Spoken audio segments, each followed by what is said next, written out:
भाइयों एवं बहनों नमस्ते।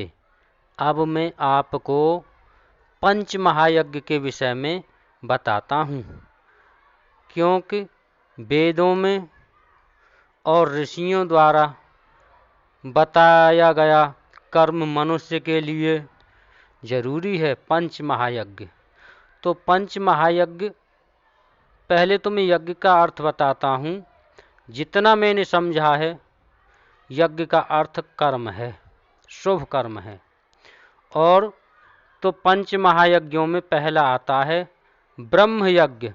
ब्रह्म यज्ञ का अर्थ है भजन ध्यान करना, भगवान का भजन ध्यान करना, संध्या उपासना आदि भजन ध्यान करना, सत्संग करना, आर्ष ग्रंथों का अध्ययन करना, वेद आदि ग्रंथों का अध्ययन करना। तथा दूसरा आता है, तो ब्रह्म ज्ञान, जो ब्रह्म यज्ञ के ही अंदर हमारी जो आत्मा है, इस पर कसाय कलमश हैं, ये भजन ध्यान करने से छूटते हैं। आत्मा को ऐसे, आत्मा के ज्ञान को ऐसे समझो जैसे कि कोई अंगारा राख के अंदर दबा हुआ है, और जब वह साफ करते करते वह चमकने लगता है। किसी कंबल के अंदर किसी जलते हुए बल्ब को दबा दिया जाए तो वह बल्ब जलता हुआ दिखाई नहीं देगा। जैसे जैसे कंबल की परतों को हटाते चले जाएंगे, वह बल्ब दिखाई देना शुरू होगा। तो इसी तरह हमारा आत्मा का तेज है। तो भगवान का भजन ध्यान करने से हमारी आत्मा का तेज निखरता है और हमारी आत्मा से मल विक्षेप, कसाय कलमश उतरते हैं, आवरण उतरते हैं। तो ब्रह्म यज्ञ, भगवान का भजन ध्यान करना, और शरीर को जो स्वस्थ रखेगा व्यक्ति, वह व्यक्ति भजन ध्यान कर सकता है।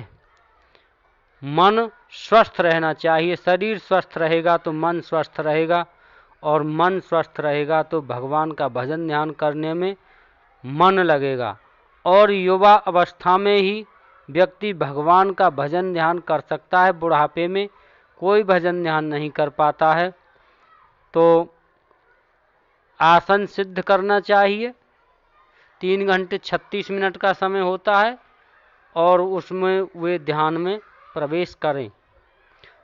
ब्रह्म यज्ञ के बाद आता है अतिथि यज्ञ। अतिथि यज्ञ से पहले हम देव यज्ञ को लेते हैं। देव यज्ञ में हवन करना होता है। जलती हुई अग्नि में आहुति देना और देवी देवताओं का हवन करना। भगवान ने गीता में कहा है कि हे अर्जुन, तुम देवताओं के लिए हवन यज्ञ करो, हवन करो, और देवता तुम्हें उपभोग की सामग्री देंगे। देवताओं को हवन करने से खुराक पहुंचती है, उनका बल बढ़ता है हवन करने से। तभी तो कंस ने रोके थे और रावण रोकता था हवन यज्ञों को, कि देव शक्तियों का बल कमज़ोर हो, वे कमज़ोर हों देव शक्तियाँ, और इसलिए रावण और कंस रोकते थे हवनों को। तो हवन करने से देवताओं को बल मिलता है, ताकत मिलती है, और सत्कर्म होते हैं। जब देवता बलिष्ठ होते हैं तो सूक्ष्म शरीरधारी होते हैं देवता। और मनुष्यों में भी देवता होते हैं, लेकिन यहाँ बात दूसरी चल रही है। तो देवताओं को बल मिलता है हवन करने से, उनके अंदर बल बढ़ता है। और फिर आता है देव यज्ञ के बाद, जो हम देवताओं को आहुति देते हैं हवन यज्ञ करने से, हवन करने से, तो देवता हमको प्रसन्न होकर हमारी मनोकामनाओं को पूरी करते हैं, मनवांछित फल देते हैं, इच्छाओं को पूरी करते हैं। देव यज्ञ के बाद आता है अतिथि यज्ञ। अतिथि यज्ञ का अर्थ है कि हमारे घर पर आए हुए व्यक्ति का, जिसकी कोई तिथि न हो, उस व्यक्ति का आदर सत्कार करें, सम्मान करें। तो ऐसा नहीं कि किसी आतंकवादी का सत्कार करें, दुष्कर्म करने वाले व्यक्ति का सत्कार करें। जो आचरण के श्रेष्ठ हों, जिनके विषय में आपको फुल जानकारी है, पूरी जानकारी है, जिनका आचरण अच्छा है, उनको भोजन खिलाएं और उनको दक्षिणा दें। जो सन्यासी होते हैं, अच्छे सन्यासी, सत्कर्म जो श्रेष्ठ सन्यासी होते हैं। और अतिथि यज्ञ में ही ये ऐसे आ जाते हैं दिव्यांग लोग जो बेसहारा होते हैं और जो श्रेष्ठ आचरण वाले होते हैं, तो ऐसे लोगों को दान देना, ऐसे लोगों की सहायता करना, ये अतिथि यज्ञ में भी आ जाता है। दूसरा, तो हम एक और बात इसमें जोड़ते हैं इस समय कि मान लीजिए हमने दान किसी कुपात्र को दे दिया और कुपात्र ने जाकर के उससे बंदूकें या और कुछ दुष्कर्म किए, लोगों की हत्याएं की, तो वह दान का, जिसने दान दिया है उसका दशांश फल दानदाता को भोगना होगा।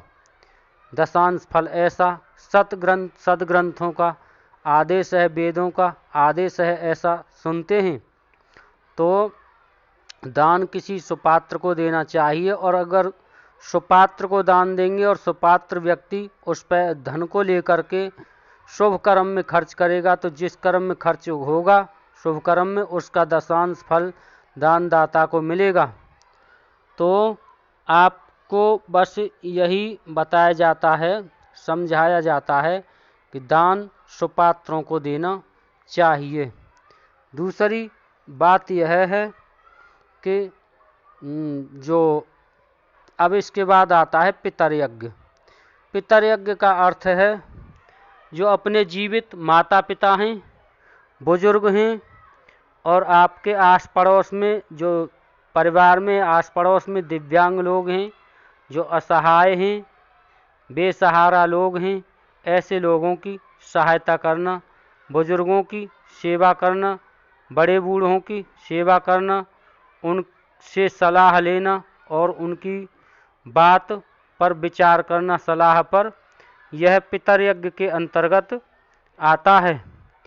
कुछ कहते हैं हाँ, माता पिता की आज्ञा का पालन करना, लेकिन माता पिता, अब हम जैसे हम आज के समय में सुनते हैं, बहुत वर्षों से, अनेकों वर्षों से सुनते चले आ रहे हैं, अगर कोई माता अपने पुत्र को सलाह दे कि तू अपनी पत्नी को निकाल दे और वह अच्छी है, तो ऐसी बात को नहीं मानना चाहिए, माता की बात को। तो यहाँ पर मैं एक टिप्पणी करता हूँ कि विवेक पूर्वक अपने माता पिता की बात को पालन करना, विवेक पूर्वक। इसमें मुझे क्या हानि हो सकती है, क्या लाभ? कुछ माताएं तो अपने बच्चों को उल्टी सलाह दे डालते हैं, जो जैसे मैंने बताई पितर यज्ञ।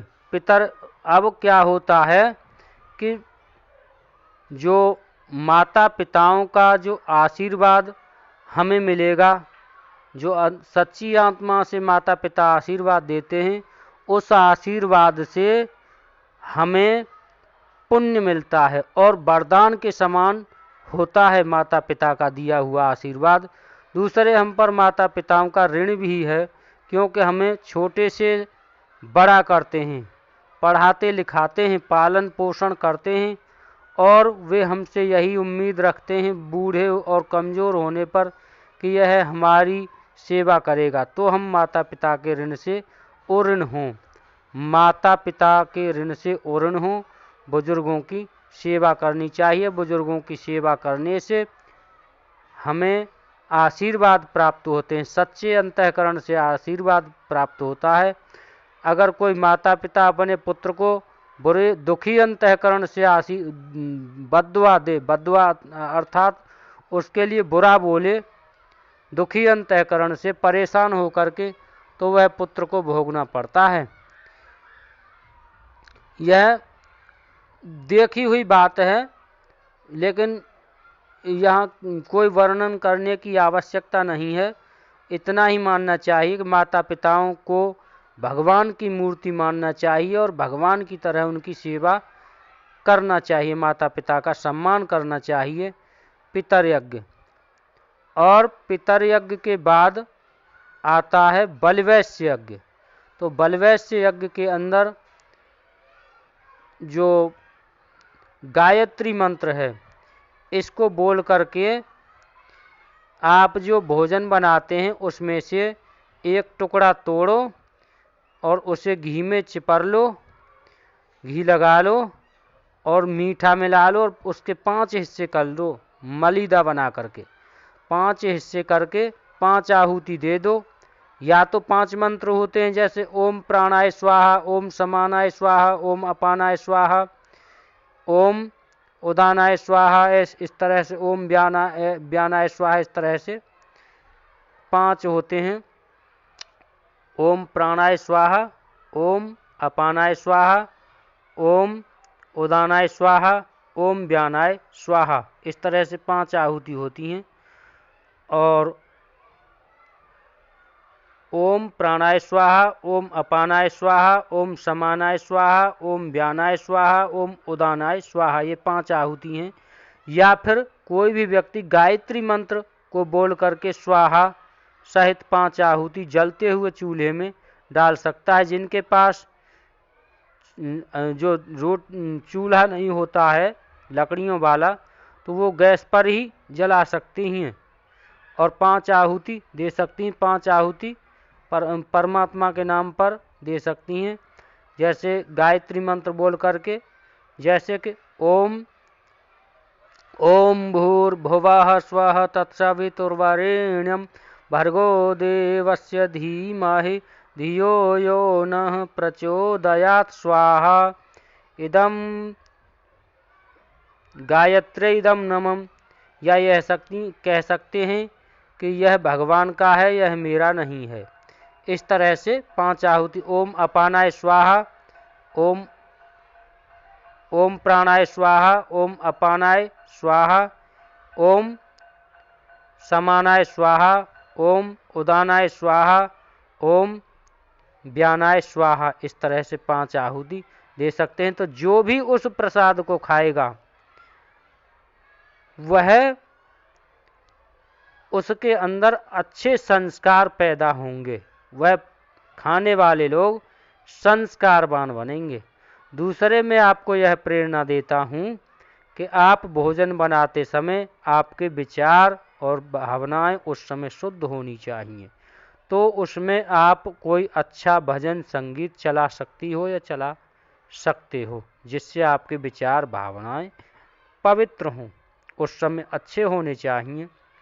तो भोजन को खाने वाले लोग संस्कारवान बनेंगे। तो इस तरह से बलवैश्य यज्ञ भी हो गया।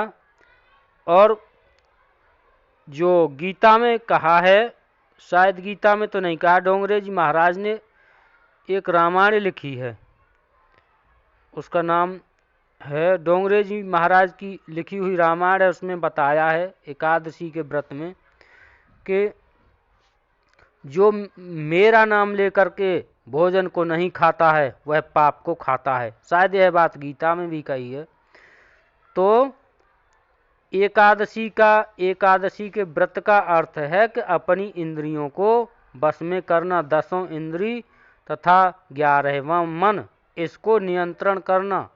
इनको अपने आत्मा का जो आचरण है उनके अनुकूल ढालना अपने मन और इंद्रियों को, यह एकादशी का व्रत है। और उपवास में पानी पिएं, प्यासे बिल्कुल नहीं रहें, चाहे वह कोई सा भी व्रत हो, पानी अवश्य ही पीना चाहिए। पानी पीने से हमारे आमाशय में से और छोटी आंत में से जो विष अपच भोजन का होता है, बनता है, वह विष सारा धुल करके निकल जाता है। शरीर के जो पेट में से सफाई होती है, गुर्दे साफ होते हैं पानी पीने से, पथरी नहीं बनती है पानी पीने से, और तो उपवास में पानी अवश्य ही आपको पीना चाहिए। और इसके भाइयों, वेदों को आर्ष ग्रंथों में तथा ऋषियों ने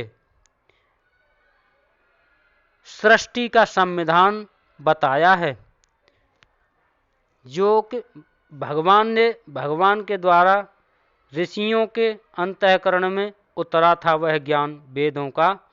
तो वेदों में ही यह पंच महायज्ञ का प्रावधान है। अतः अपने मानव जीवन को सार्थक बनाने के लिए पंच महायज्ञ का पालन करना जरूरी है, पंच महायज्ञ करनी जरूरी है सभी के लिए। नमस्ते।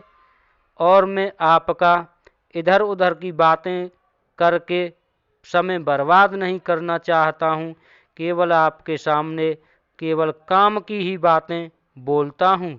अतः आपको हमारी वीडियो अच्छी लगती हैं तो इस चैनल को सब्सक्राइब करें, लाइक करें। लाइक करने से यह वीडियो आगे को यूट्यूब बढ़ाता है और दूसरों के पास इस वीडियो को, हमारी इन वीडियोओं को शेयर करें। सभी के लिए नमस्ते।